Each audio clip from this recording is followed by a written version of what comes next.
نحمده ونصلي على رسوله الكريم أما بعد فأعوذ بالله من الشيطان الرجيم بسم الله الرحمن الرحيم يا أيها الذين آمنوا كلوا من طيبات ما رزقناكم صدق الله مولانا العظيم وصدق رسوله النبي الأمين المتين الكريم ونحن على ذلك لمن الشاهدين والشاكرين والحمد لله رب العالمين۔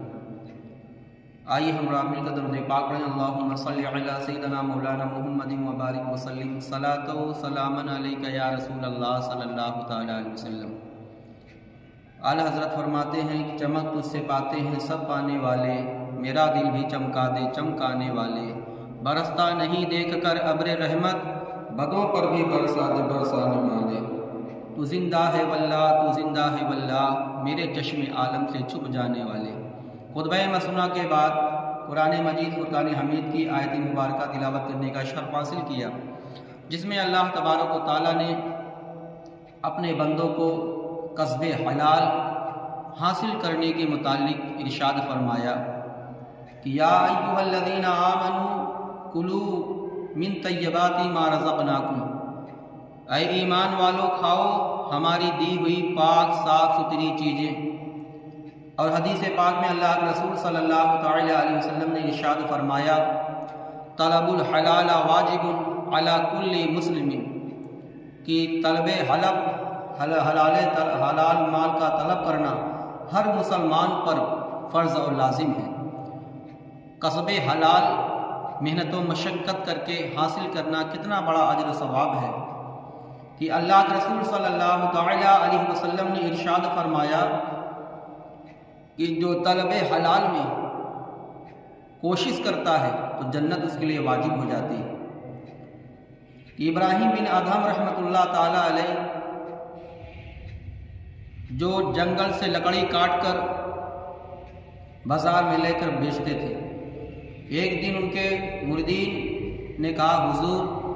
اگر آپ کی یہ تکلیف و مشقت ہم لوگوں سے دیکھی نہیں جاتی، اگر آپ کہہ دیں تو ہم آپ کے کھانے پینے کا انتظام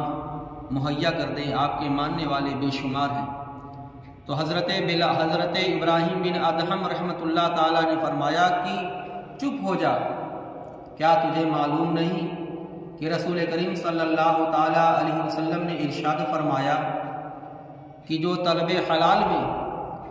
ذلیل جگہ پر کھڑا ہوتا ہے اور کسب حلال کے خاطر کسب حلال حاصل کرنے کے خاطر، تو اللہ کے رسول صلی اللہ علیہ وسلم نے فرمایا کہ ایسی جگہ پر کھڑا ہونے والا شخص جو کسب حلال کے خاطر ذلیل جگہ پر کھڑا ہوا، تو میرے نبی نے فرمایا جنت اس پر واجب ہے۔ صحابہ کرام رضی اللہ تعالیٰ عنہ ایک مرتبہ دیکھا کہ ایک شخص خرید و فروخت میں دل جمعی کے ساتھ اپنے کاروبار میں بڑی محنت و مشقت کر رہا ہے۔ میرے آقا کے صحابی نے کہا یا رسول اللہ جتنا یہ محنت دنیا حاصل کرنے میں کر رہا ہے، اگر اللہ کے ذکر اور فکر اور عبادت میں یہ گزارتا تو زیادہ بہتر ہوتا۔ میرے آقا نے فرمایا کہ اے صحابی کیا تجھے معلوم نہیں کہ جو اپنے بچوں کی پرورش کے لیے حلال روزی طلب کرتا ہے حاصل کرتا ہے، گویا وہ اللہ کے راہ میں ہے۔ جو اپنے بوڑھے والدین کی خدمت کے خاطر کسب حلال پاک روزی تلاش کرتا ہے مشقت کرتا ہے،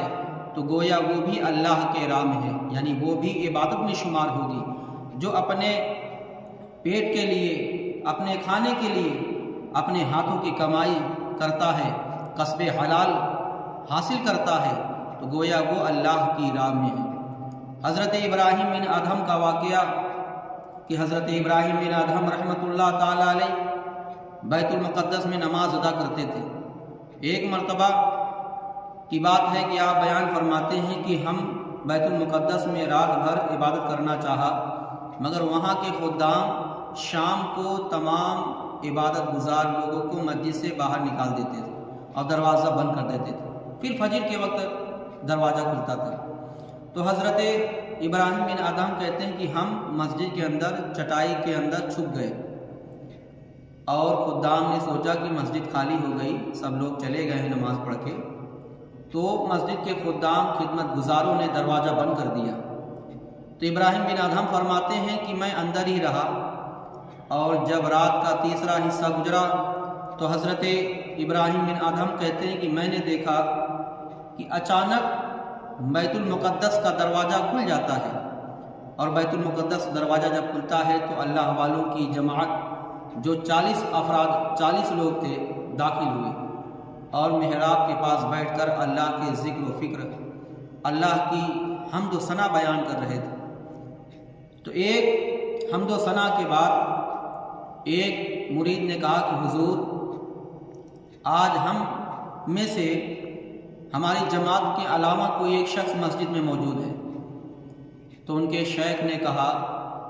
کہ اس کا نام ابراہیم بن ادہم رحمۃ اللہ علیہ ہے، ابراہیم اس کا نام ہے، مگر وہ 40 راتوں سے عبادت کر رہا ہے، عبادت کی لذت سے، روحانی غذا سے محروم ہے۔ تو حضرت ابراہیم بن ادہم سن رہے تھے، تو وہ چٹائی سے باہر نکل آئے اور اللہ والوں کی جماعت میں جا کر بیٹھ گئے اور عرض کیا کہ حضور، آپ جو باتیں بتائیں اپنے سے کشف دل کا حال جان لینے کے بعد، تو ہم آپ یہ بتائیں کہ یہ معاملہ کیا ہے کہ ہم واقعی میں 40 روز سے اللہ کی عبادت کر رہے ہیں، مگر عبادت کی لذت سے محروم ہیں۔ تو حضرت ابراہیم کے پوچھنے پر وہ بزرگ نے فرمایا کہ اے ابراہیم، آپ ایک جھوپڑی والے سے کھجور خریدا اور 2 کھجور گر گئے تھے، تو آپ نے سوچا کہ وہ کھجور ہمارے ہیں، کچھ کھجوریں وہاں پہلے سے گری ہوئی تھی دکاندار کی، تو 2 کھجور اٹھا کر آپ نے انجانے میں آپ نے اپنا سمجھ کر کھا لیا، اور اسی کی وجہ سے وہ 40 رات کی عبادت سے کی لذت سے آپ محروم ہیں، جس کی وجہ سے آپ کا روحانی طاقت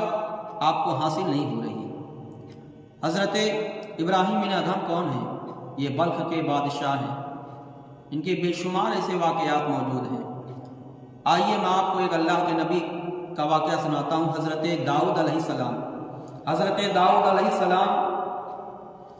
رات میں بھیس بدل کر، شکل بدل کر، پرانے لباس پہن کر گلی کوچوں میں ٹہلتے تھے، اور جو ملتا تھا اس سے پوچھتے تھے کہ یہ بتاؤ کہ حضرت داؤد کے بارے میں تمہارا کیا خیال ہے۔ ایک مرتبہ جب آپ شکل بدل کر، بھیس بدل کر، لباس پرانا پہن کر جب آپ راستے میں نکلے تو چوراہے پر ایک نوجوان سے ملاقات ہوئی۔ تو حضرت داؤد علیہ السلام نے کہا کہ اے نوجوان، یہ بتاؤ تم داؤد کے بارے میں کیا خیال کرتے ہو؟ کہا شیخ، وہ تو بہت اللہ کا نیک بندہ ہے، اللہ کے نزدیک محبوب ہے، مگر ایک کمی ہے۔ کمی کیا ہے؟ کمی یہ ہے کہ وہ بیت المال سے مال کھاتا ہے۔ اللہ کے نزدیک وہ شخص زیادہ محبوب ہے جو اپنے ہاتھوں کی کمائی کھاتا ہے۔ تو حضرت داؤد علیہ السلام نے فرمایا کہ یہ جب اس کا جملہ سنا تو آپ روتے ہوئے وہاں سے واپس آ جاتے ہیں۔ حضرت